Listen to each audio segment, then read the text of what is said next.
Yo, what's up, everyone? Welcome back to another episode of Unfucking Your CX. I am your host, Zack Hamilton. Of course, I'm sure you're tired of hearing that lead in. What you really care about is who is coming to the hot seat and what are they unfucking today? And I'm excited. New relationship. I think we recently connected on LinkedIn, but we share a lot of the same kind of thoughts about CX as a performance system and less about vanity metrics. So, Cary, welcome to the hot seat. Yeah, very excited to be here. And yeah, similar backgrounds, you and I, right? We've done some of the same stuff with probably some of the same companies. You know, and I guess I'm just happy I can actually use the word fuck somewhere on a podcast. Well, you don't have to watch your language here. I tell people all the time there's two things my mom specialized in teaching me how to cuss and pray. And of course, my mom will say, I did not, but it's okay to curse like a sailor on this show.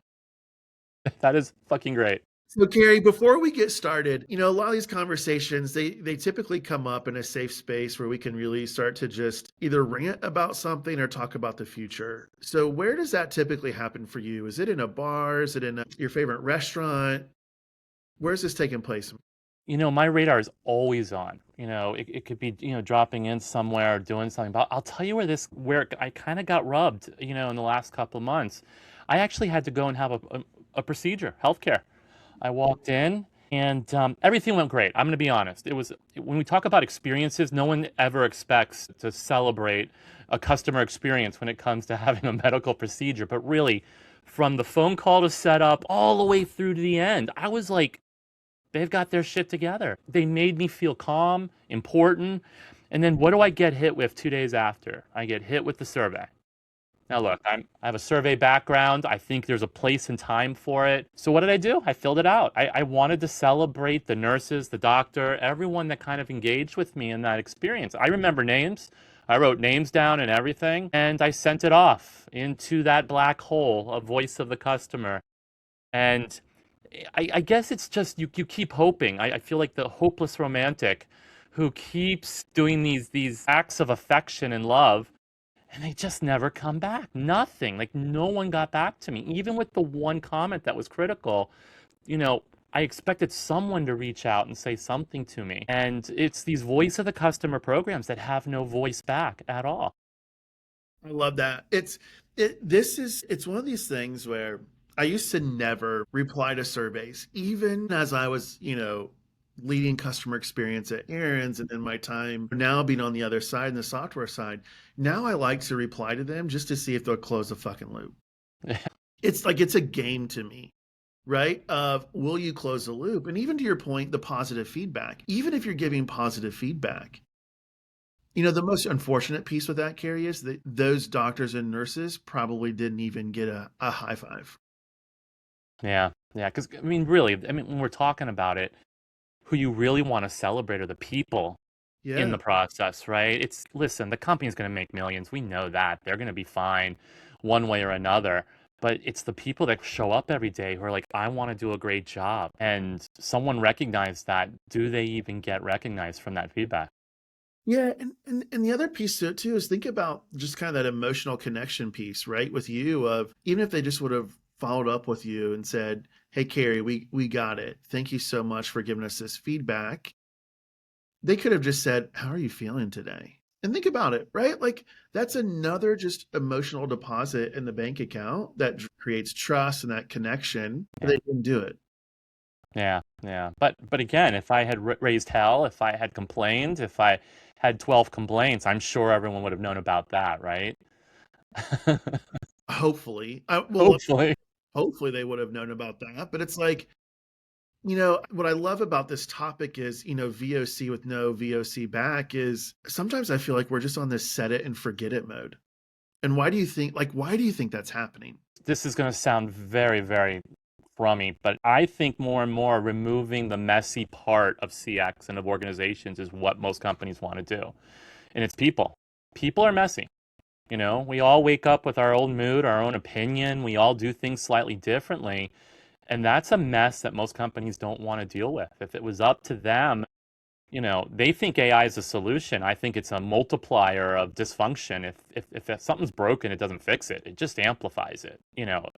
there's a place for it. It could help in some areas, but I think more and more, I think people's individualism is silenced, and I really do think that's part of it. It's really a messy and I think they feel the same about customers as they do about employees. It goes from the employee to the customer. They want customers just to spend more, and keep moving. And I think the conversation is hard, and they don't want to have that.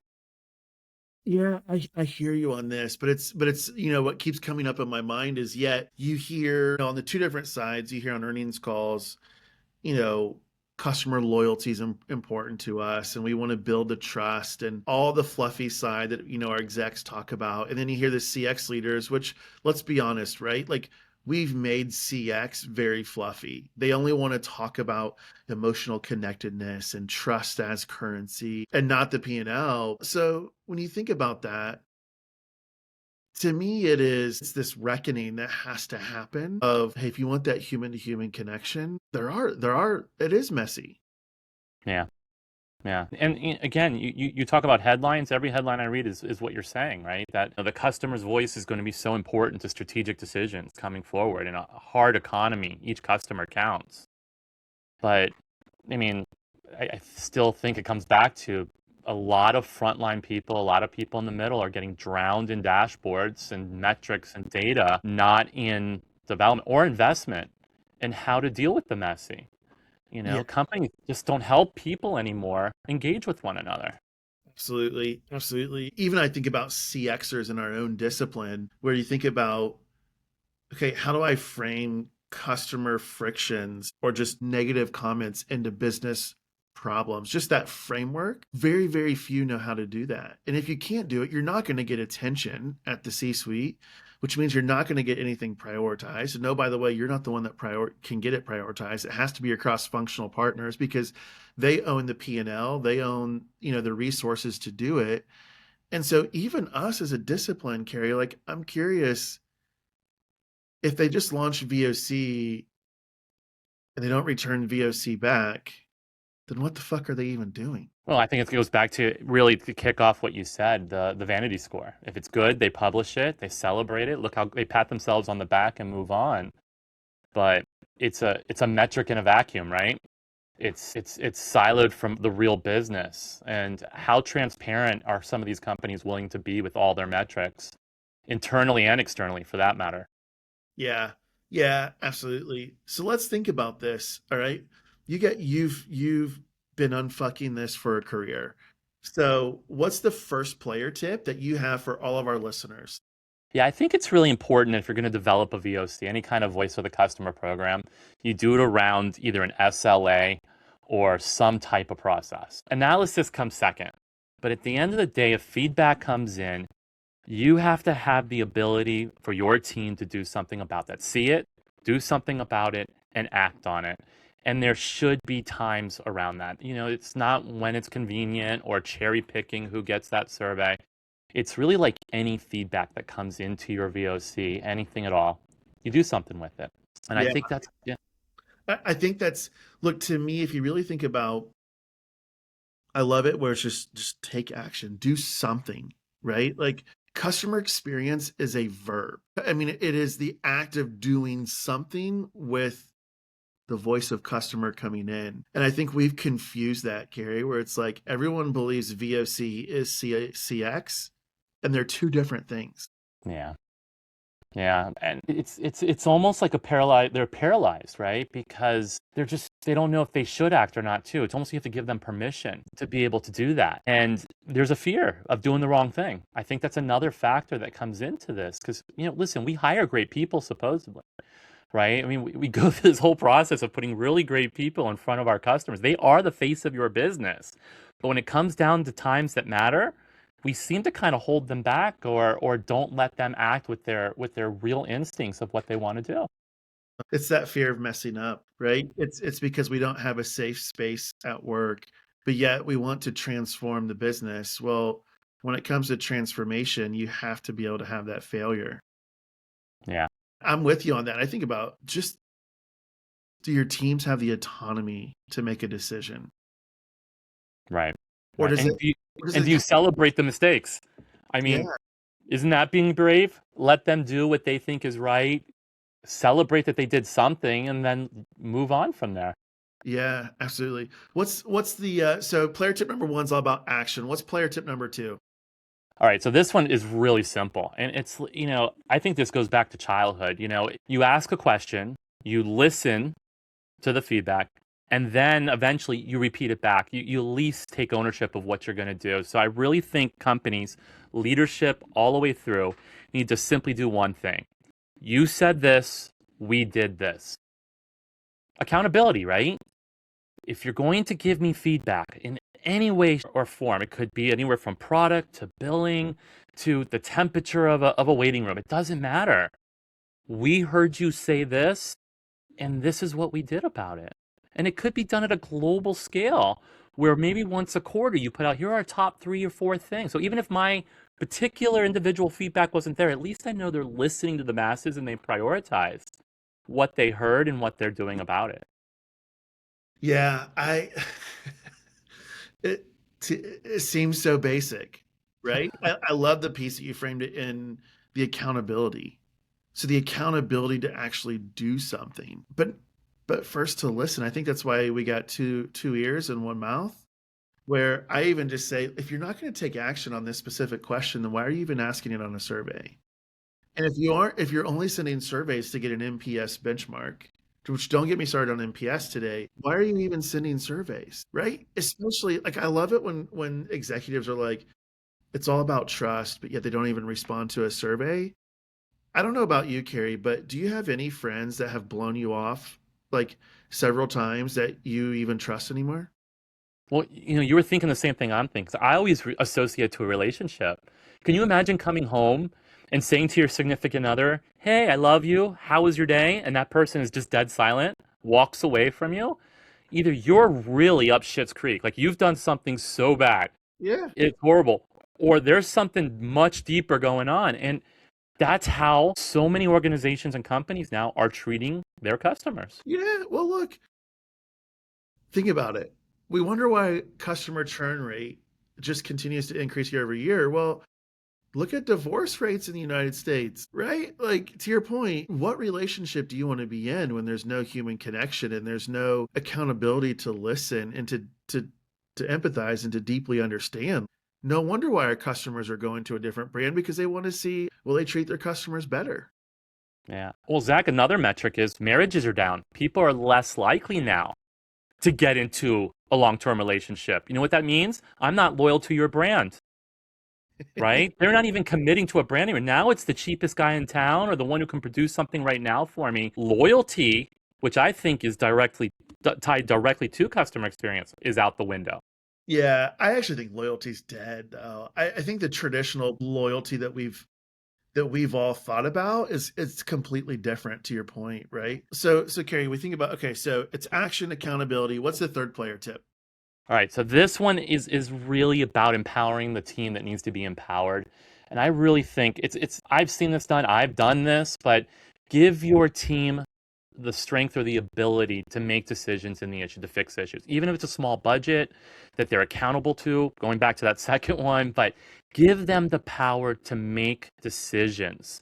And even if it means responding and saying, you know what, I don't have an answer to that, and admitting that, but we're going to work on that. And I promise we're going to get back to you. But can we empower the front line of your business, the face of your business, to at least do something for the customer? Yeah, absolutely. I think sometimes even letting them know that I don't have a response is still a perfect response, right? Because they know that we're human and we don't have all the answers, but at least we're working towards getting that. And that can be powerful. So I love that. I think it seems so basic, right? If I'm a listener, I'm like, well, man, Cary, these are so basic, right? It's take action, have accountability, and empower people to do something. And they all seem so basic, but yet we don't do it. Like, why are brands not doing it? Because they don't see the value in it. Well, and they think it's a huge investment. They think it's going to take away from the bottom line. But it goes back to trust too. Even though you say you hire great people, I mean, you know how hard it is to get a job right now because you go through all these different hoops that you have to jump through in order to be employed. And by the time you get up there, you think, all right, I've earned this right to represent the company and the brand. and you're completely held back and not allowed to. Yeah, I mean, I think it goes back to trust. I think it goes back to empowerment. And I think we're tracking the wrong metrics. Yeah, I agree with you. And I think the other piece, though, too, is as a CX leader, for all of you listening, it's you have to be able to connect the dots of our teams listened, we took this specific action, which resulted in X, Z. And that's how you start to earn the trust of your executive team. And through your earning their trust, now they start to give you that freedom of failure. They give you that freedom of, I should say, empowerment. I think a lot of controls just put into place to contain versus because they don't know what's going to happen to the P&L. But if you help them connect the dots and you show, hey, here's the wins, but also, man, here's something that we lost on, and here's why, but here's what we're doing about it, you start to build the trust with your executive team. Yeah, exactly. I always talk about freedom in the framework, right? I understand there has to be a framework. I mean, everything, it's required, but Yeah. can you make that framework big enough to give some freedom in there, a sandbox that people can truly be great and create great moments? Yeah. I believe we can create great moments, connect them to the P&L, which then fuels the executive fire to create more great moments. Yeah, yeah. And the other thing is you need to have someone on that executive team who believes in it also. Too many times we get into a situation where the leadership from on top is not giving you the power. So I feel like every executive team really should step back and look, and do we have someone who's a true advocate for the customer and the employee here? Yeah, look, it's all about ownership, right? I think, we won't go too long on this, but I think the CX adage of you need someone in the executive suite to sponsor CX is, I think, sponsorship is too easy, right? It's really about ownership. Am I willing to help own this inside the organization? And again, I go back to, look, I've argued this point. I do believe every executive bought into CX at one time, which is the reason why we have a multi-billion-dollar customer experience software industry. It's why we have CX practitioners. It's why we have team members. What happened is we never showed up with receipts, or very few of us did. And so what happened? They stopped believing in it. They didn't trust it any longer. They started cutting budgets and people and all those things. And so part of this is, as CXers, we have to reestablish our trust and credibility with our executive leadership team. Yeah, perfectly said, right? And I think it's the same almost in every aspect of business. We invested in it, it exists for a reason, we have experts for it. But can we connect the dots back to what matters, the revenue, the P&L, the bottom line? I think that's an important part of the journey, but you're never going to get there if you don't empower that front line. You don't give them the freedom to be those experts that you hired them to be. Absolutely. Cary, this has been such a great conversation. If any of our listeners want to continue it with you, where can they find you? Well, on LinkedIn, real easy. Cary T Self is easy to find. You can also drop into my website, ex2cx.com. Real easy to find me there too. I'd love to hear from you guys and continue the conversation. Awesome. And for all the listeners, we'll have those links in the newsletter that drops on LinkedIn to promote the episode. Cary, thank you for coming to the hot seat. Come back anytime, man. I'd love to. Thanks for having me. Yeah, cheers.